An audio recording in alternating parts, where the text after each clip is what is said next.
Well, since this car's missing about 90% of its weather stripping, let's see how much dust there is in here. Got this set to 100 psi.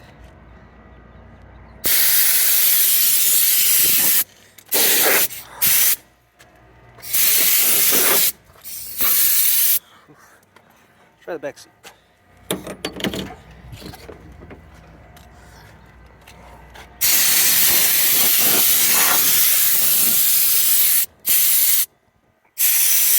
I still don't understand how someone catches a seat belt latch on fire.